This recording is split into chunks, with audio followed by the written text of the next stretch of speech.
નમસ્તે વિદ્યાર્થી મિત્રો, લાસ્ટ ટાઈમ આપણે ધોરણ 8 માં ચેપ્ટર નંબર 9 પ્રાણીઓમાં પ્રજનન એ પાઠમાં આપણે પ્રજનન કોને કહેવામાં આવે છે, પ્રજનનની ક્રિયાનું શું મહત્વ રહેલું છે તેના વિશે સમજી ગયા.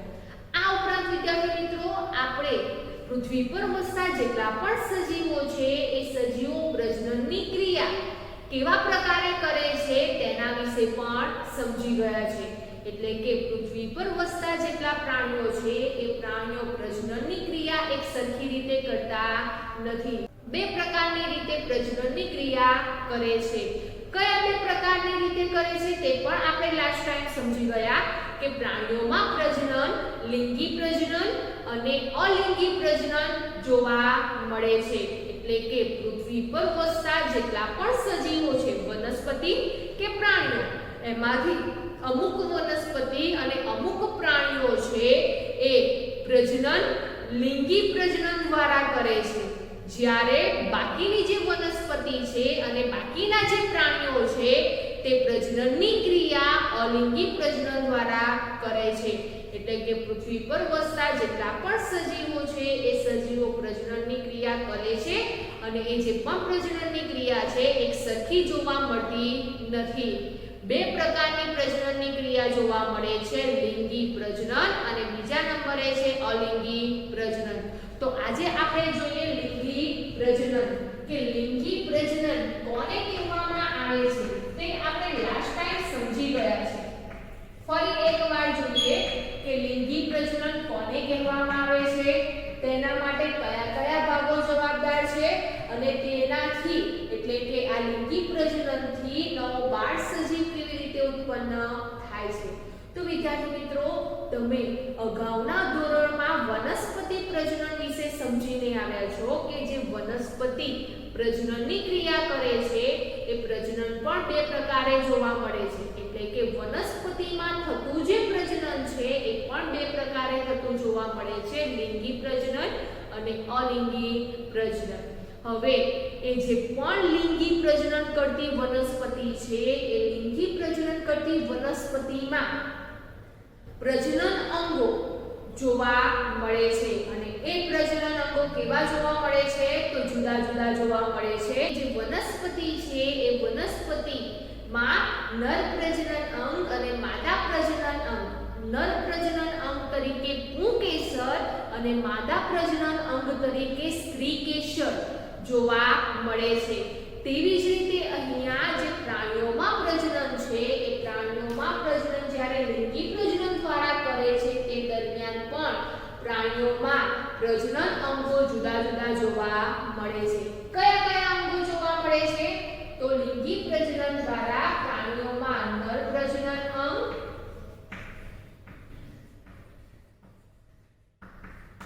અને બીજા નંબરે છે માદા પ્રજનન અંગ.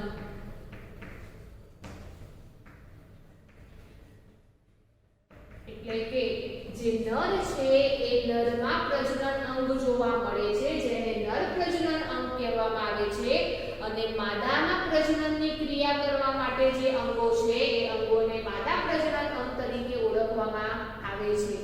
હવે આ જે પણ નર પ્રજનન અંગ છે એ નર પ્રજનન અંગ શું કાર્ય કરે છે તો નર પ્રજનન અંગ છે એ નર જનન કોષ ઉત્પન્ન કરે છે અથવા તો નર પ્રજનન કોષ ઉત્પન્ન કરે છે. તો નર પ્રજનન અંગ છે એ નર પ્રજનન અંગ નર જનન કોષ અથવા તો નર પ્રજનન કોષ બનાવે છે અથવા ઉત્પન્ન કરે છે. તેવી જ રીતે જે માદા પ્રજનન અંગ છે એ માદા પ્રજનન અંગ શું કરે છે તો માદા પ્રજનન અંગ માદા પ્રજનન કોષ ઉત્પન્ન કરે છે. હવે જ્યારે જે પ્રાણીઓ લિંગી પ્રજનન દ્વારા પ્રજનનની ક્રિયા કરે છે તે દરમિયાન જે પ્રાણીઓ છે એ પ્રાણીઓમાં નર પ્રજનન અંગ અને માદા પ્રજનન અંગ જોવા મળે છે. હવે એ જે પ્રાણીઓ છે નર પ્રજનન અંગ નર જનન કોષ ઉત્પન્ન કરે છે, માદા પ્રજનન અંગ માદા પ્રજનન કોષ અથવા માદા જનન કોષ ઉત્પન્ન કરે છે. ત્યારબાદ વિદ્યાર્થી મિત્રો, જ્યારે પણ લિંગી પ્રજનનની ક્રિયા થાય છે તે દરમિયાન નર પ્રજનન અંગે જે પણ નરજનન કોષ ઉત્પન્ન કર્યો છે તે અને માદા પ્રજનન અંગે જે માદા પ્રજનન કોષ ઉત્પન્ન કર્યો છે તે બંનેનું શું થાય છે? જોડાણ થતું જોવા મળે છે. એટલે કે નર પ્રજનન કોષ અને માદા પ્રજનન કોષ જોડાય છે અને જોડાય છે ત્યારે કઈ ક્રિયા થાય છે? તો જોડાય છે ત્યારે ફલનની ક્રિયા થતી જોવા મળે છે.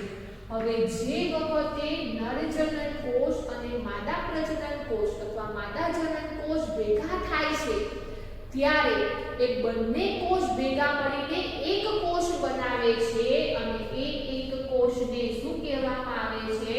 તો યુગ્મનજ તરીકે ઓળખવામાં આવે છે. તો આમ લિંગી પ્રજનનમાં નર પ્રજનન કોષ અને માદા પ્રજનન કોષનું જોડાણ થાય છે અને જોડાણ થવાથી એક કોષ બને છે અને એ એક કોષને યુગ્મનજ તરીકે ઓળખવામાં આવે છે અને એ યુગ્મનજની ફલનની ક્રિયા થાય છે. એટલે કે જે એક કોષ છે જે યુગ્મનજ છે એનું ફલન થાય છે અને ફલન થયા બાદ ગર્ભ વિકાસ થતો જોવા મળે છે. તો આમ નરજન્યુઓ અહીંયા પ્રજનન કોષ છે એ પ્રજનન કોષને પણ નરજન્યુઓ તરીકે ઓળખવામાં આવે છે. તેવી જ રીતે જે માદા પ્રજનન કોષ છે એ માદા પ્રજનન કોષને માદા જન્યુઓ તરીકે પણ ઓળખવામાં આવે છે. તો આમ લિંગી પ્રજનન કોને કહેવામાં આવે છે?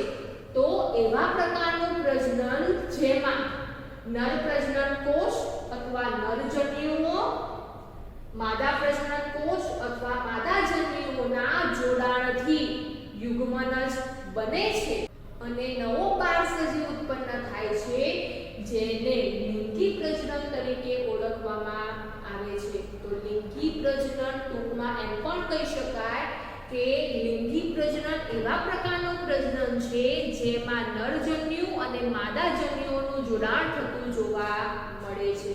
તો વિદ્યાર્થી મિત્રો, તો આ લિંગી પ્રજનન કોને કહીશું? તો નરજન્યુઓ અને માદા જન્યુઓના જોડાણથી થતા પ્રજનનને લિંગી પ્રજનન તરીકે ઓળખવામાં આવે છે. જેથી કહી શકાય કે જે લિંગી પ્રજનન છે એ લિંગી પ્રજનનમાં બે સજીવો ભાગ લે છે, નર અને માદા. તો સૌથી પહેલા લિંગી પ્રજનનમાં આપણે જોઈએ નર પ્રજનન અંગ કે જે નર છે એ નરમાં પ્રજનન અંગો કયા કયા છે? પ્રજનન અંગ કોને કહેવામાં આવે છે? તો સૌથી પહેલા જોઈએ આપણે નર પ્રજનન અંગ. હવે આ જે પણ નર પ્રજનન અંગ છે એ નર પ્રજનન અંગ વિશે આપણે મનુષ્યની વાત કરીએ. એટલે કે મનુષ્યમાં જોવા મળતા નર પ્રજનન અંગ. તો જોઈએ આપણે નર પ્રજનન અંગ. તો વિદ્યાર્થીઓ, નર પ્રજનન અંગ કોને કહેવામાં આવે છે? આ અંગમાં કોનો સમાવેશ થાય છે? કયા અંગોનો સમાવેશ થશે? તો નર પ્રજનન અંગોમાં એવા ભાગોનો સમાવેશ થાય છે જે ભાગો નરજનન કોષ ઉત્પન્ન કરે છે અને ઉત્પન્ન થયેલો જે નરજનન કોષ છે તેને ફલન સુધી પહોંચાડે છે તેવા ભાગોનો પણ સમાવેશ થતો જોવા મળે છે. તો જે નર પ્રજનન અંગ છે એ નર પ્રજનન અંગોમાં કયા ભાગોનો સમાવેશ થાય છે? તો નર પ્રજનન કોષ ઉત્પન્ન કરતા ભાગો અને નર પ્રજનન કોષને ફલનની જગ્યા સુધી વહન કરાવે તે ભાગોનો સમાવેશ થતો જોવા મળે છે. એટલે કે નર પ્રજનન અંગ છે એ નર પ્રજનન અંગ આપણે મનુષ્યની વાત કરીએ છીએ. સારી વાત કરીએ છીએ તો મનુષ્યમાં નર પ્રજનન અંગની વાત કરીએ તો નર પ્રજનન અંગોમાં એવા ભાગોનો સમાવેશ થાય છે, એવા અંગોનો સમાવેશ જે નર પ્રજનન કોષ ઉત્પન્ન કરે છે એવો ભાગ, ત્યારબાદ એ ઉત્પન્ન થયેલો જે નર પ્રજનન કોષ છે એ નર પ્રજનન કોષને ફલનની જગ્યા સુધી પહોંચાડવા માટે જે ભાગો જવાબદાર છે એ ભાગો બધા ભેગા મળીને કોની રચના કરે છે? નર પ્રજનન અંગની રચના કરે છે.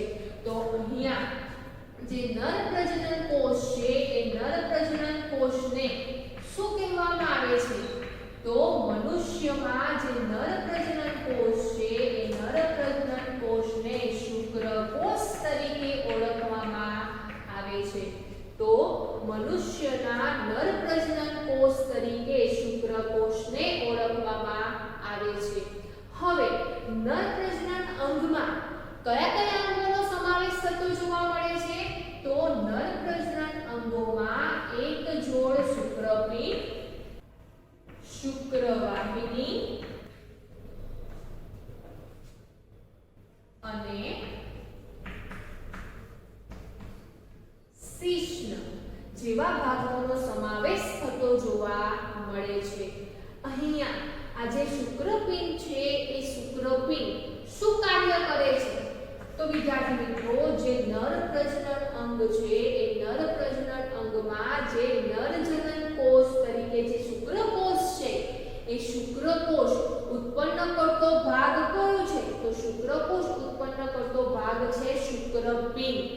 જે શુક્રપિંડ છે એ શુક્રપિંડ લાખોની સંખ્યામાં શુક્રકોષો ઉત્પન્ન કરે છે અને ઉત્પન્ન થયેલા જે પણ શુક્રકોષો છે એ શુક્રકોષોને ફલનની જગ્યા સુધી કયા અંગ પહોંચાડે છે? તો ફલનની જગ્યા સુધી શુક્રવાહિની અને જે શિશ્ન છે તે અંગો શુક્રકોષને ફલનની જગ્યા સુધી પહોંચાડે છે. માટે નર પ્રજનન અંગ એક જોડ શુક્રપિંડ, શુક્રવાહિની, અહીંયા જે શુક્રવાહિની છે તે પણ એક જોડમાં જોવા મળે છે અને શિશ્ન જોવા મળે છે. અહીંયા જે શુક્રપિંડ છે એ શુક્રપિંડ શું કાર્ય કરે છે? તો સૌથી પહેલા જે શુક્રપિંડ છે એ શુક્રપિંડ જોડીમાં જોવા મળે છે. કેવી જોવા મળે છે? જોડીમાં, એટલે કે એક જોડ શુક્રપિંડ જોવા મળે છે. એક જોડ એટલે બેની સંખ્યામાં. એક જોડમાં કેટલી સંખ્યા થાય? બે સંખ્યા થાય છે. તો શુક્રપિંડ જોડમાં જોવા મળે છે. ઉપરાંત આ જે પણ શુક્રપિંડ છે એ શુક્રપિંડ એનો આકાર કેવો જોવા મળે છે? કેવા પ્રકારનો જોવા મળે છે?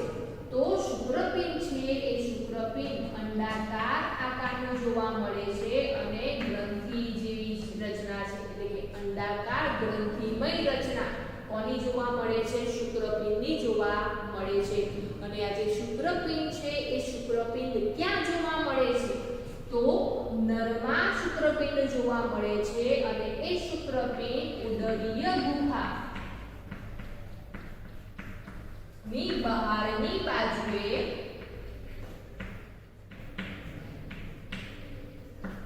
વૃષણકોથળીમાં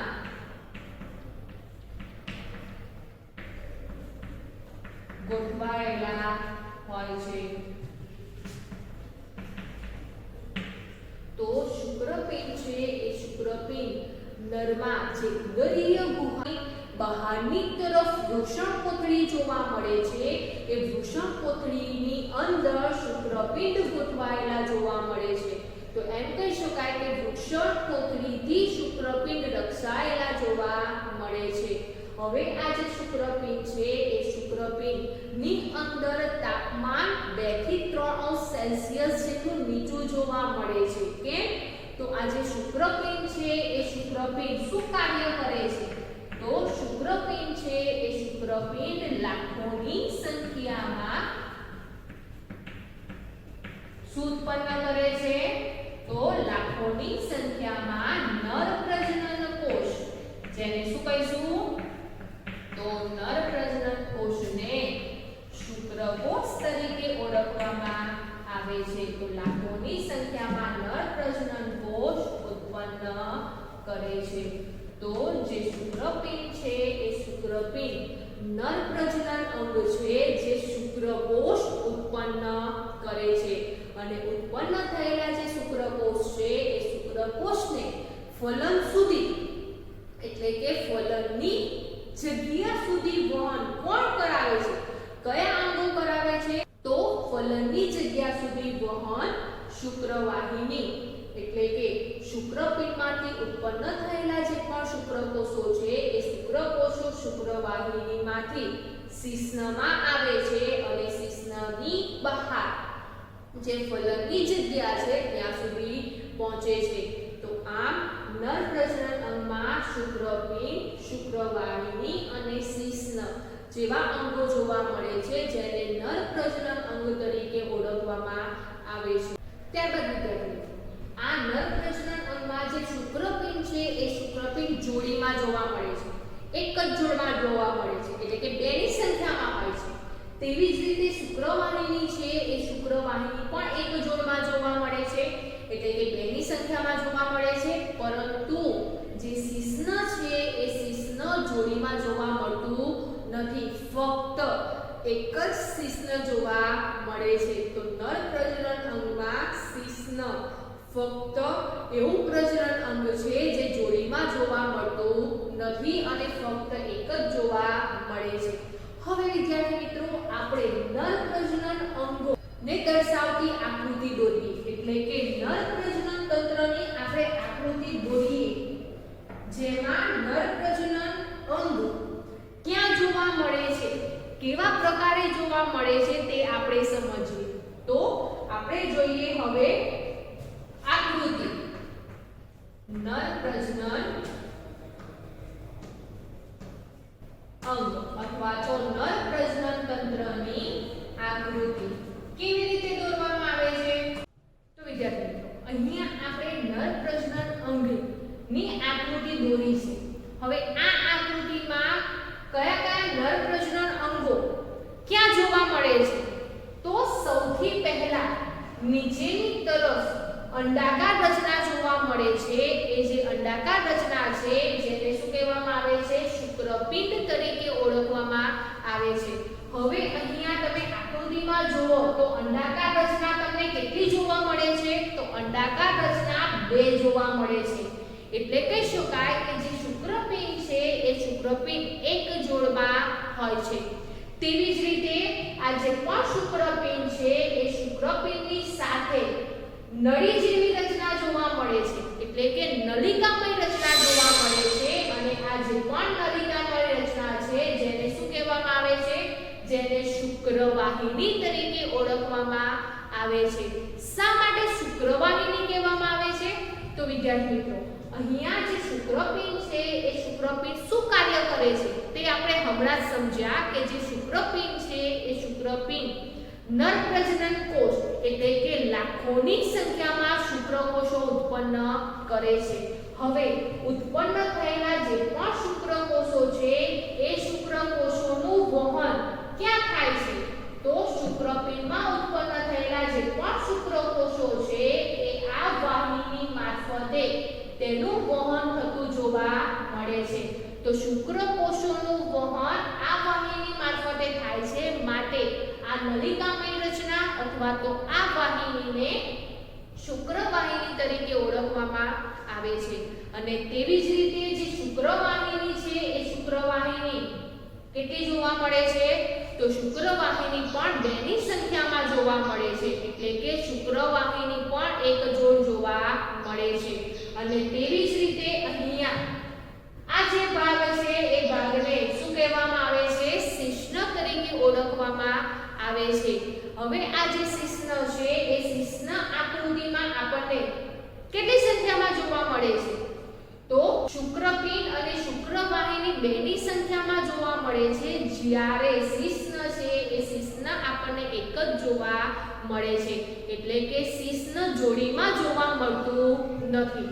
હવે વિદ્યાર્થીઓ જે પણ શુક્રકોષો ઉત્પન્ન થઈને આ શુક્રવાહિનીમાંથી વહન પામે છે એ વહન પામેલા જે પણ શુક્રકોષો છે એ શુક્રકોષો ક્યાં આવે છે? તો એ જે પણ શુક્રકોષો છે એ શુક્રકોષો શિશ્ન મારફતે શરીરની બહાર જે ફલનની જગ્યા છે એ ફલનની જગ્યા સુધી વહન કરે છે. માટે નર પ્રજનન અંગોમાં શુક્રપિંડ, શુક્રવાહિની અને શિશ્નનો સમાવેશ થતો જોવા મળે છે. આ ઉપરાંત વિદ્યાર્થી મિત્રો અહીંયા આ જે ભાગ જોવા મળે છે એ મૂત્રજનન માર્ગ છે.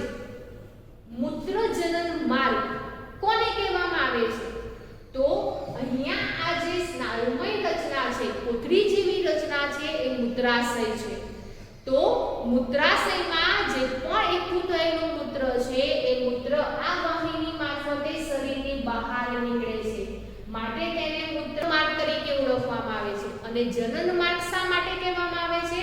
તો ઉત્પન્ન થયેલા જે પણ શુક્રકોષો છે એ શુક્રકોષોનું વહન પણ આ જ માર્ગે થતું જોવા મળે છે અને શરીરની બહાર ફલનની જગ્યા સુધી થાય છે.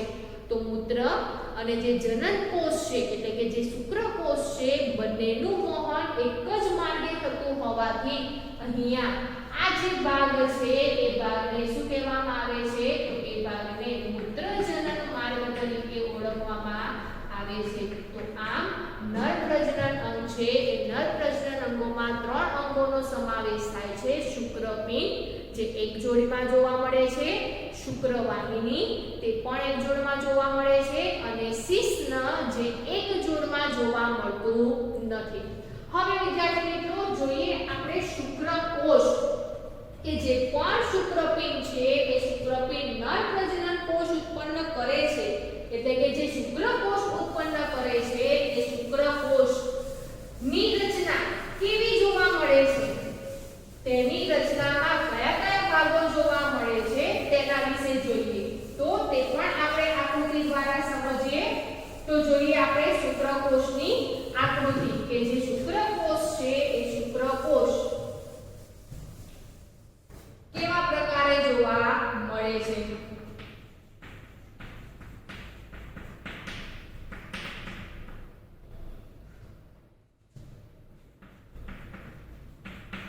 તો શુક્રકોષો છે એ શુક્રકોષ લાખોની સંખ્યામાં ઉત્પન્ન થાય છે.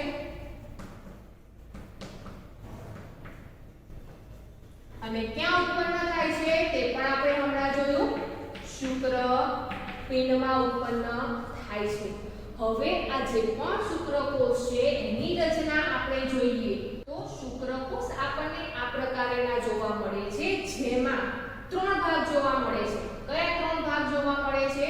તો આ જે ઉપરનો ભાગ છે એને શીર્ષ તરીકે ઓળખવામાં આવે છે. ત્યારબાદ આ જે રચના છે એને મધ્ય ભાગ તરીકે ઓળખવામાં આવે છે.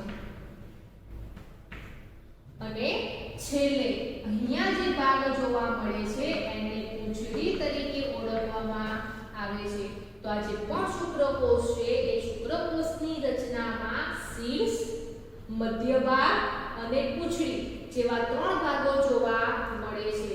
હવે આ જે પણ શુક્રકોષ છે એ શુક્રકોષ કેવા જોવા મળે છે? તો શુક્રકોષ અત્યંત નાના હોય છે એટલે કે અત્યંત સૂક્ષ્મ હોય છે જેને આપણે નરી આંખે દેખી શકતા નથી. તો શુક્રકોષ કદમાં કેવા હોય છે? અત્યંત સૂક્ષ્મ જોવા મળે છે. અને તેની રચનામાં કયા કયા ભાગો જોવા મળે છે? તો રચનામાં શીર્ષ, મધ્ય ભાગ અને પૂંછડી જેવા ભાગો જોવા મળે છે. અને આ જે પણ શુક્રકોષ છે એ શુક્રકોષમાં એક જ કોષ કેન્દ્ર જોવા મળે છે. હવે આ જે પૂંછડી છે એ પૂંછડી શું કાર્ય કરે છે? તો આ જે પણ પૂંછડી છે એ પૂંછડી જે શુક્રકોષ છે એ શુક્રકોષનું વહન માટે એટલે કે શુક્રકોષનો હલનચલન અને પ્રચલન માટે જવાબદાર છે. તો શુક્રકોષમાં આવેલી જે પણ પૂંછડી છે એ પૂંછડી દ્વારા શુક્રકોષ શું કાર્ય કરે છે? તો શુક્રકોષ હલનચલન અને પ્રચલનનું કાર્ય કરે છે.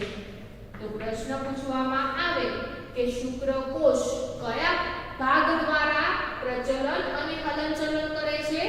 તો શુક્રકોષ પૂંછડી દ્વારા હલનચલન અને પ્રચલન કરે છે. અથવા તો એવો પ્રશ્ન પૂછવામાં આવે કે શુક્રકોષની જે પૂંછડી છે એ શું કાર્ય કરે છે, તો શુક્રકોષની પૂંછડી હલનચલન અને પ્રજનનનું કાર્ય કરે છે, જેથી કરીને તે ફલનની જગ્યા સુધી પહોંચે છે. તો આમ જે શુક્રકોષ છે એ શુક્રકોષ લાખોની સંખ્યામાં જોવા મળે છે.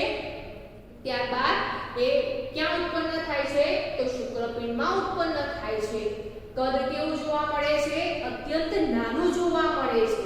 જેટલા પણ શુક્રકોષો છે એ બધા શુક્રકોષોનું કદ એકદમ સૂક્ષ્મ જોવા મળે છે, જેને આપણે નરી આંખે દેખી શકતા નથી.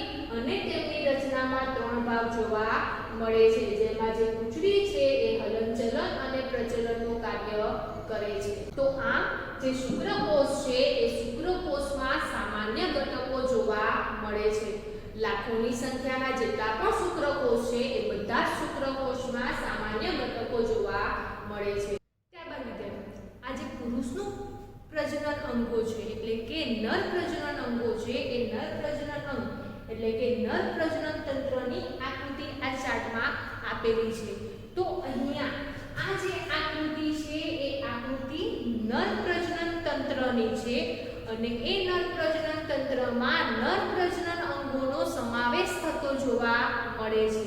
તો જુઓ તમે આ આકૃતિમાં તમને અહીંયા નીચેની તરફ લાલ રંગના અંડાકાર રચના જોવા મળે છે, એટલે કે લાલ રંગની જે અંડાકાર રચના જોવા મળે છે એને શું કહેવામાં આવે છે, તો અહીંયા જે લાલ રંગની અંડાકાર રચના છે જેને શુક્રપિંડ તરીકે ઓળખવામાં આવે છે, જે શરીરની બહાર જે વૃષણકોથળી છે એ વૃષણકોથળીની અંદર રક્ષાયેલા હોય છે, એટલે કે વૃષણકોથળીમાં ગોઠવાયેલા જોવા મળે છે. ત્યારબાદ વિદ્યાર્થી મિત્રો, એ જે પણ શુક્રપિંડ છે એ શુક્રપિંડ 2 ની સંખ્યામાં જોવા મળે છે. લાલ રંગ તમને અહીંયા 2 જોવા મળે છે, એ બંને શુક્રપિંડ છે. હવે આ જે બંને શુક્રપિંડ છે એ શુક્રપિંડમાંથી આ જે પણ વાહિની નીકળે છે વાહિનીને શું કહેવામાં આવે છે, તો એ શુક્રવાહિની છે અને શુક્રવાહિની પણ જોડમાં જોવા મળે છે. અને તેવી જ રીતે અહીંયા બહારની તરફ નીચેની તરફ લટકતો ભાગ જોવા મળે છે, જેને શું કહેવામાં આવે છે, તો એ જે છે તેને શિશ્ન તરીકે ઓળખવામાં આવે છે. અને એ શિશ્નની અંદર મૂત્રજનન માર્ગ એટલે કે મૂત્રનું વહન કરતો માર્ગ અને શુક્રકોષનું પણ વહન કરતો માર્ગ છે, માટે એ માર્ગને મૂત્રજનન માર્ગ તરીકે ઓળખવામાં આવે છે. તો આ જે છે એ નર પ્રજનન તંત્ર છે અને નર પ્રજનન તંત્રમાં જોવા મળતા અંગો છે જેને નર પ્રજનન અંગ તરીકે ઓળખવામાં આવે છે. અને આ નર પ્રજનન તંત્ર વિશેની વધારે માહિતી આપણે ધોરણ 10 માં સમજીશું. અને ત્યારબાદ અહીંયા ઉપરની આકૃતિમાં શું જોવા મળે છે, તો ઉપરની આકૃતિમાં કાળા રંગની રચના જોવા મળે છે, જે શું દર્શાવે છે, તો જે શુક્રકોષો છે. તો અહીંયા આ જે કાળા રંગની પૂંછડી જેવી રચના જોવા મળે છે, જે શુક્રકોષો છે જેને શુક્રાણુ તરીકે પણ ઓળખવામાં આવે છે. તો આ જે ચાર્ટ છે એ ચાર્ટમાં પ્રજનન તંત્ર એટલે કે નર પ્રજનન તંત્ર અથવા પુરુષનું પ્રજનન તંત્ર દર્શાવેલ છે, જેમાં પ્રજનન અંગો અને શુક્રકોષો જોવા મળે છે.